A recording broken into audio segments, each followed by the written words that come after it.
认真攻略，从不漏球啊！那么大家好，我是琉璃，先预祝各位中秋快乐，阖家安康啊！本期视频呢是暗黑破坏神4 DLC 版本 PTR 各个职业的玩法探讨。我们这期视频主要聊一聊强度玩法，还有一些他们改动的机制。那因为 PTR 中暴雪并没有开放新职业 DLC 区域、佣兵和炼狱魔槽，也就是罗盘这些玩法，所以本期视频主要是以 PTR 中100深坑的通关表现作为参考。那需要注意的是，本次 PTR 中依旧存在着大量的机制 bug， 它们有的呢会让你的玩法伤害变低，就比如说是死灵骨灵的一些 bug， 有的甚至会让你的玩法直接报废，比如说同伴德鲁一大堆真伤不吃的 bug， 而有的呢则会让你的玩法直接飞升，里面的典型就是野蛮人的荆棘玩法。通过装备回火加金造高级坚如钢钉这个被动，野蛮人可以让新的倒刺甲壳关键被动突破上限，从而无限制的提升自己的荆棘数值。你甚至可以用这一玩法来秒杀100层的所有怪物，包括最终的 BOSS。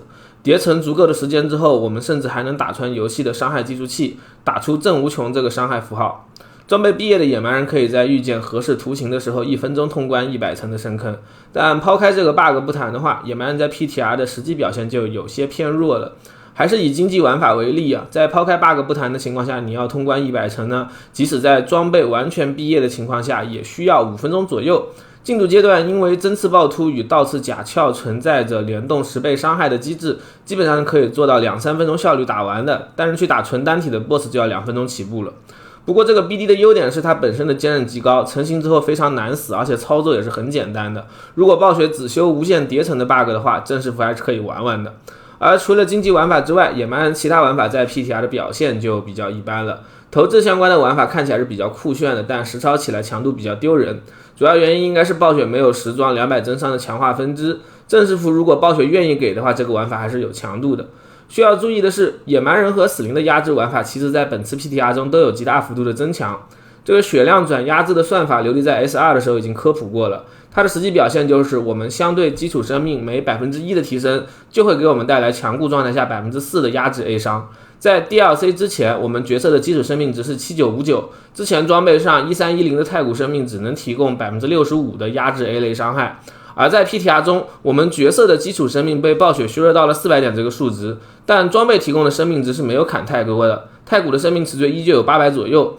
按照之前的算法，现在我们在强固状态下1点的生命正好可以转 1% 的压制 A 伤出来，如果你堆了3万血，那么就会有3万的压制 A 类增伤，这就导致所有的压制器玩法在装备成型的情况下都能获得比之前多得多的增伤。不过由于血量转压制提供是 A 类增伤与强化之后的雕纹在互相稀释之后，实际上呢是大约让堆血的压制玩法额外得到了3到5倍的提升。而野蛮人这边呢，压制先祖锤之前挨刀太多了，而新的压制死亡这种机则因为暴雪关了罗盘，导致大家没法刷先祖暗金武器，所以几乎没人测。这几个玩法的整体强度估计得正式服才能看了。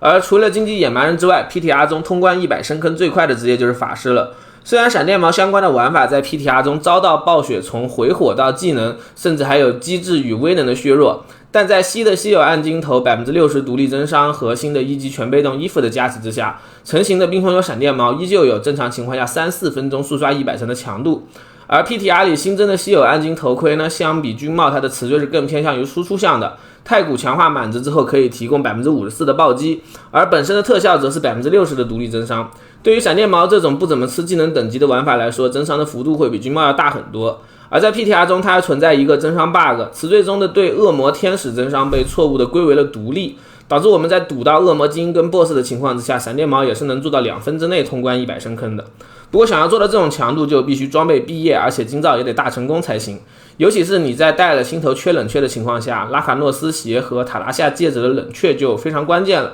这两件装备有没有太古冷却，金造是否命中冷却，都会对游戏体验有极大的影响。单纯从玩法的强度来说，我觉得被砍的可能性是不大的。但这一玩法在 PTR 表现出的强势之处呢，在于它是一个可以做到完美通刷的构筑。我们前面提到的荆棘玩法，因为攻击模式是用角色本身去穿怪，即使有钩子的辅助，在狂潮、恶魔地下城跟罗盘中的表现都不是特别出色。但闪电矛的这个打法，由于本身的自瞄加高频攻击的特色再加上你换一个鞋子就能实现的极高机动性，让它能做到完美配饰游戏中的所有打法。尤其是在速刷端拉满冷却之后，你是可以做到1分钟速刷噩梦地下城跟90层左右的深坑的，这方面就比较危险了。设计师很可能不会允许一个完美构筑在新赛季出来抢灵物的风头。而除了闪电矛相关的打法之外呢，法师在 DLC 还有另外一个触发类的玩法，这些打法的构筑核心在于碧蓝怒火跟双燃这类自带攻击时造成多少伤害词缀的暗金啊。暴雪在 PTR 中把装备的伤害削弱到原来的1/6，却忘了对上面这些暗金进行平衡的改动，导致 PTR 中呢，我们只要能高频的触发这些暗金，伤害就能实现效率的刷图了。我估计正是服啊，暴雪把碧蓝这些暗金的伤害缩放系数再改一下，这个玩法它就会自然死亡了。而如果说上面这个触发类玩法是暴雪不太喜欢的非法玩法的话，那么游侠的迫害类玩法就应该是合法的触发类玩法了。暴雪在本次 PTR 里又改动了迫害，现在它是一个基于武器白字的触发类伤害了。有玩过 S5 赛季安头游侠的朋友，你可以把这个迫害玩法当做一个进阶的安头游侠来玩。他们的相同之处都是利用一些高幸运一击触发的技能来效率的触发安头或者这个迫害关键被动来进行输出。不同之处在于迫害这个玩法的成长性会更高一些。PTR 中的游侠即使是带错了技能也能做到极限2到3分钟通关100层，如果不打恶魔类敌人的话需要4-5分钟，但打 BOSS 方面的优势非常大，平均是10到20秒就能速杀各种 BOSS 了。下赛季开荒前期折磨首领或者是组队团本要杀王的话就很有可能上位。在 PTR 中与游侠杀王速度类似的还有死灵法师，同样在装备新铜盔的情况下呢，古灵死灵打恶魔类的 BOSS 可以做到10秒内速杀，进度阶段即使是打非恶魔的怪物也能做到单发古灵轻松上100亿的水平，毕业装备理论输出可以达到单发1000亿的水平啊。而除了暴雪的一些雕纹机制补强之外，更多的强化是来自前面提过的血量变化。但这一玩法的缺点是非常多的，就即使抛开最难的凑装环节不谈，古灵也还有着操作繁琐、坚韧机制不合理、成型之后适用范围比较狭小的问题。虽然说带新的威能可以勉强解决一些速刷的问题，但作为一个远程打法，你必须切脸战斗，实在有些太难受了。对于下赛季的死灵来说，我们前期开荒还是得召唤转血勇再转古灵，这两个玩法操作相比古灵来说会轻松很多，尤其是血勇啊，你凑完装备几乎可以说是一键速刷。但是呢，在伤害方面与古灵的落差就很大了，直接从单发100亿跌到了1到10亿的水准。你也可以折中一点去玩血将古灵，把生命值红利吃满。